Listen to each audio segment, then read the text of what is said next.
പ്രിയപ്പെട്ടവരെ, നമസ്കാരം. നമ്മുടെ രാജ്യത്തെ മാധ്യമങ്ങൾക്കും അതേപോലെ തന്നെ പ്രതിപക്ഷത്തിനും മോദി എന്ന തന്ത്രശാലിയായിട്ടുള്ള രാഷ്ട്രീയക്കാരനെ ഇനിയും മനസ്സിലായിട്ടില്ല. അതുകൊണ്ടാണ് പലപ്പോഴും അവർ മോദി വിറച്ചു, മോദിക്ക് മുട്ടിടിച്ചു, മോദി പരാജയപ്പെട്ടു, മോദിക്ക് വീഴ്ച എന്നൊക്കെ ഇങ്ങനെ തട്ടിവിടുന്നു. നോക്കൂ, ഇപ്പോൾ ദില്ലിയിൽ നടന്ന CJPയുടെ സമരം, ആ സമരം അക്രമത്തിലേക്ക് പോവുകയും അതിൽ ചില രാജ്യവിരുദ്ധ ശക്തികൾ നുഴഞ്ഞു കയറുകയും ഒക്കെ ചെയ്തു എന്ന് ബോധ്യപ്പെട്ടതിൻ്റെ അടിസ്ഥാനത്തിൽ, മാത്രമല്ല ഓഗസ്റ്റ് 15 സ്വാതന്ത്ര്യദിനം വരാൻ പോകുന്നു, അതുമായിട്ട് ബന്ധപ്പെട്ട് രാജ്യത്തിൻ്റെ തലസ്ഥാനം ഒരു കലാപ അന്തരീക്ഷത്തിലേക്ക് പോകുന്നത് തടയുവാൻ വേണ്ടിയിട്ടാണ് മോദി സർക്കാർ CJPയുടെ ആവശ്യങ്ങൾ അംഗീകരിച്ചുകൊണ്ട് കേന്ദ്ര വിദ്യാഭ്യാസ മന്ത്രിയെ രാജിവെപ്പിക്കുകയും സമരത്തിന് അവസാനമാവുകയും ചെയ്തിട്ടുള്ളത്. ഈ നീറ്റ് പരീക്ഷ ചോദ്യചോർച്ച ഉണ്ടായ സമയത്ത് കൃത്യമായ അന്വേഷണം നടത്തുകയും പ്രതികളെ പിടികൂടുകയും ആ പ്രതികളെല്ലാം തന്നെ ഇപ്പോൾ ജയിലിനുള്ളിലാണ്. പ്രതികളെ കൃത്യമായി പിടികൂടുകയും അവർക്ക് വേണ്ട ശിക്ഷ ഉറപ്പുവരുത്തുന്നതിന് വേണ്ടിയിട്ട് മോദി സർക്കാർ ഹൈക്കോടതിയോട്, സുപ്രീം കോടതിയോട് ആവശ്യപ്പെട്ടു.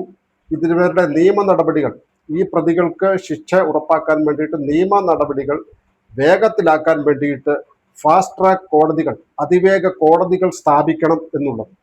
അതിൻ്റെ അടിസ്ഥാനത്തിൽ ദില്ലി കോടതി, ഹൈക്കോടതി അതിവേഗ ഫാസ്റ്റ് കോടതി സ്ഥാപിക്കാൻ വേണ്ടിയിട്ടുള്ള നടപടിയിലേക്ക് കടക്കുകയും ചെയ്തു.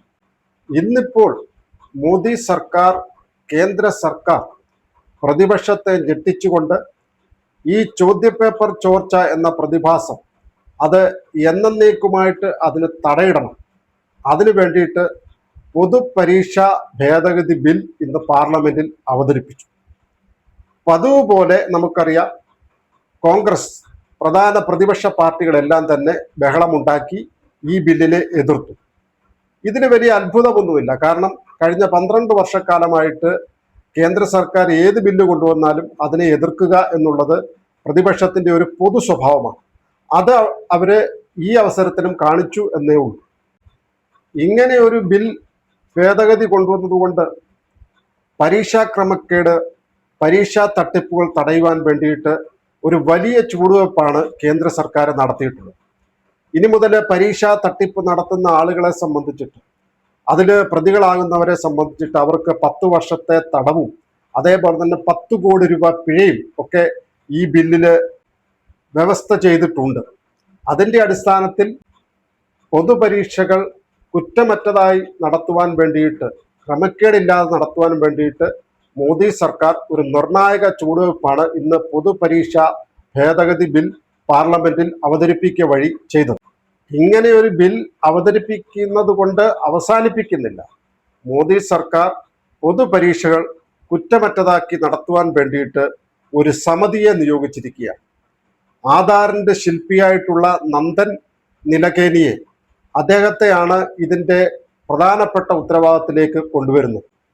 ആധാറിന്റെ ശില്പിയായിട്ടുള്ള നന്ദൻ നിലകേനിക്കൊപ്പം മറ്റ് 5 പേരെ കൂടിയാണ് ഈ സമിതിയിലെ വിദഗ്ധ സമിതിയിലേക്ക് നിയോഗിച്ചിട്ടുള്ളത്.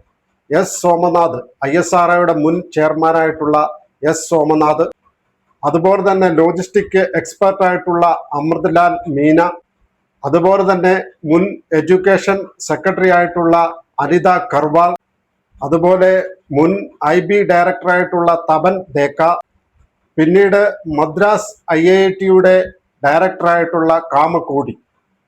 ഇങ്ങനെ 6 പേരടങ്ങുന്ന ഒരു വിദഗ്ധ സമിതിയെ നരേന്ദ്രമോദി സർക്കാർ തെരഞ്ഞെടുത്തിരിക്കുകയാണ്, നിയോഗിച്ചിരിക്കുകയാണ്.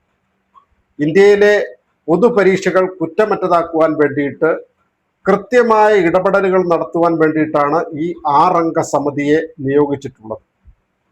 നമുക്കറിയാം, ഈ 6 പേരുടെ ട്രാക്ക് റെക്കോർഡുകൾ പരിശോധിക്കുന്ന സമയത്ത് പൊതുപരീക്ഷാ സംവിധാനം ഏറ്റവും നല്ല രീതിയിൽ നടത്താൻ പറ്റുന്ന വിധത്തിലുള്ള എക്സ്പേർട്ടുകളെ തന്നെയാണ് മോദി സർക്കാർ തെരഞ്ഞെടുത്ത് നിയോഗിച്ചിട്ടുള്ളത്.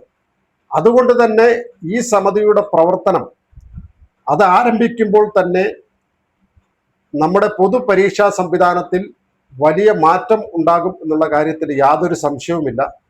അതോടൊപ്പം തന്നെ പ്രതിപക്ഷത്തിന്റെ വലിയ വിമർശനങ്ങൾ, ആ വിമർശനങ്ങളുടെ മുനയൊടിയും അത് നിശബ്ദമാകും എന്നുള്ള കാര്യത്തിലും യാതൊരു തർക്കവുമില്ല. പരീക്ഷാ കേന്ദ്രങ്ങളിലെ സുരക്ഷാ സംവിധാനം, അതുപോലെ തന്നെ ചോദ്യപേപ്പർ ഒരു വിധത്തിലും ചോരാത്ത വിധത്തിൽ പൂർണ്ണമായും ഡിജിറ്റലൈസേഷൻ ചെയ്യുക, അതുപോലെ തന്നെ പരീക്ഷയുടെ റിസൾട്ട് പ്രഖ്യാപിക്കുന്നത് വരെയുള്ള നടപടിക്രമങ്ങൾ സുതാര്യമാക്കുക എന്നിവയിലെല്ലാം ഈ വിദഗ്ധ സമിതിയുടെ അഭിപ്രായം അവരുടെ നടപടികൾ വളരെ നിർണായകമാകും എന്ന് തന്നെയാണ് പ്രതീക്ഷിക്കപ്പെടുന്നത്. അങ്ങനെ ഇന്ത്യയിലെ ഏറ്റവും വലിയ IT വിദഗ്ധനും അതേപോലെ തന്നെ വിദ്യാഭ്യാസ രംഗത്തെ ഏറ്റവും പ്രധാനപ്പെട്ട ചുമതല വഹിച്ചിട്ടുള്ള ആളും അതേപോലെ തന്നെ സുരക്ഷാ ഏജൻസിയുടെ ചുമതലകൾ ഡയറക്ടറായിട്ടിരുന്നിട്ടുള്ള ആളും അതേപോലെ തന്നെ സാങ്കേതിക രംഗത്തെ ഡയറക്ടറായിട്ടിരുന്നിട്ടുള്ള ആളും അങ്ങനെ സർവ്വ മേഖലയിലും ഏറ്റവും പ്രാഗൽഭ്യം തെളിയിച്ചിട്ടുള്ള ആളുകളെ ഉൾപ്പെടുത്തിയിട്ടാണ് ഈ 6 അംഗ സമിതി നിയോഗിച്ചിട്ടുള്ളത്. അതുകൊണ്ട് തന്നെ നമ്മുടെ പൊതുപരീക്ഷാ സംവിധാനം കുറ്റമറ്റതാക്കി 100% അതിൻ്റെ സുതാര്യത ഉറപ്പുവരുത്തും എന്നുള്ള കാര്യത്തിൽ ഈ സമിതിയുടെ നടപടികൾ, അവരുടെ ശുപാർശകളൊക്കെ വളരെ ഗൗരവമുള്ളതായിരിക്കും എന്ന കാര്യത്തിൽ തർക്കമില്ല. അതോടൊപ്പം നമ്മുടെ രാജ്യത്തെ പൊതുപരീക്ഷാ സംവിധാനത്തിൽ അതിൻ്റെ കൃത്യത, അതിൻ്റെ സുതാര്യത ഒക്കെ ഉറപ്പുവരുത്താൻ മോദി സർക്കാരിൻ്റെ ഈ നീക്കം വളരെ നിർണായകമാകും എന്നുള്ള കാര്യത്തിൽ ഒരു സംശയവുമില്ല. ഒപ്പം പൊതുപരീക്ഷാ സംവിധാനവുമായിട്ട് ബന്ധപ്പെട്ട് നടക്കുന്ന അഴിമതികൾ, അതുയർത്തുന്ന പ്രശ്നങ്ങൾ, അതിനോട് രാജ്യത്തെ പ്രതിപക്ഷം അത് മുതലെടുത്ത് നടത്തുന്ന കാര്യങ്ങൾ, ഇതിനൊക്കെ തടയിടാൻ മോദി സർക്കാരിന് സാധിക്കും. ഇതൊക്കെ ഒരു പ്രശ്നമാക്കി ഉയർത്തി കാണിക്കുന്ന ആളുകൾക്ക് ഇനി മുതൽ ആ പ്രശ്നം ഉയർത്തേണ്ടതായിട്ട് വരത്തില്ല. ആ അവസരം അവർക്ക് നിഷേധിക്കപ്പെടുകയാണ്. കാരണം അതിവിദഗ്ധമായിട്ടുള്ള വിദഗ്ധരുടെ വൈദഗ്ധ്യം നിറഞ്ഞ ഒരു സമിതിയെ നിയോഗിക്കുക വഴി, അതോടൊപ്പം ഇതുവരെ അഴിമതി നടത്തിയിട്ടുള്ള ആളുകാരുടെ നിയമ നടപടികൾ ഉറപ്പാക്കുക വഴി ഇനിയും അഴിമതി ചെയ്യാൻ ചിന്തിക്കുന്ന ആളുകൾക്ക് കൃത്യമായ ശിക്ഷ കൊടുക്കാൻ പറ്റുന്ന വിധത്തിലുള്ള നിയമ ഭേദഗതി പാസാക്കിക്കൊണ്ട് വാസ്തവത്തിൽ ഇന്ത്യയിലെ പൊതു പരീക്ഷകളുടെ സംവിധാനം കൃത്യമാക്കുകയും അതോടൊപ്പം പ്രതിപക്ഷത്തിന്റെ വായടപ്പിക്കുകയും ആണ് മോദി സർക്കാർ ചെയ്തിട്ടുള്ളത്. നമസ്കാരം.